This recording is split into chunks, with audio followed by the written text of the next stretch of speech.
And good evening. Thanks for joining us tonight. I'm Joe Hart. We are learning more about concussions and how they can affect both our brains in the short and long term. And now there's a push to better protect Nevada's kids when it comes to these. Shelby, you've been looking into this and have part 2 now of your special report tonight. We often hear the word concussion and think sports, but concussions can happen anywhere, not just on the playing field, in a car crash, on the playground, or just slipping on the ice. The regulations of Senate Bill 80 go into effect on July 1st. It's a massive statewide effort that will change the path to recovery for all students. It's part 2 of our special series, Invisible Injury.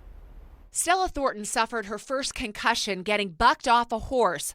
Immediately, school and studying became a real challenge. I started having really bad headaches. I couldn't see straight. I felt like I was falling off my chair even though I was sitting straight up. Common concussion symptoms that can last months and get worse if undiagnosed. 50% of our concussions currently today, and I would argue even more in the state of Nevada, go undiagnosed. Dr. Nicholas Murray heads up the neuromechanics lab at UNR that currently does concussion testing for both university athletes and Washoe County school students.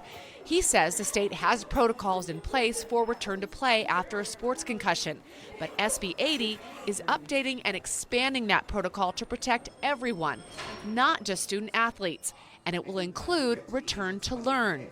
Any Nevada student who attends a school under NIAA jurisdiction will see these changes. And so it's really important that if you're on the playground and you hit your head and you have a concussion, that you are given the same opportunity in the classroom to be successful with the management process. The new law does several things. It clarifies the standard for concussion testing to include cognitive, symptom provocation, balance, and metabolic testing.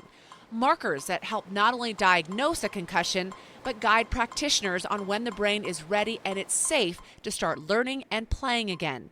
Dr. Murray says after a concussion, many students do too much too soon, which slows concussion recovery cognitively and physically. If we miss these cases on the immediate end, you could have symptoms that last for months, and that totally changes your way of life, your thinking, how you act.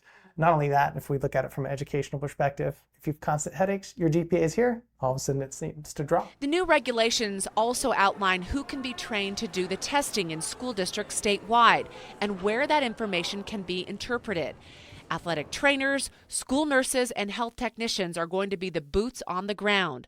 The goal? An army of health practitioners in both urban and rural communities. Some of the tests don't require too many fancy pieces of tech, and you can train very easy folks to get that done. For Stella, a second freak accident just a month after her first concussion left her with something called second impact syndrome.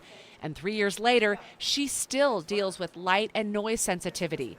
Her experience has been tough and one she hopes SB 80 can help other students avoid. I hope that throughout this whole process, I will be the one who had to go through all these things, but I'm preventing others from having to do the same. And Stella is not only a young woman who suffered severe symptoms after her 2 concussions, she was a driving force behind SB 80 and as a freshman now works at UNR at the neuromechanics lab doing testing. Her full story and how this law came about thanks to a high school senior, you can find that on our website, mynews4.com. Joe?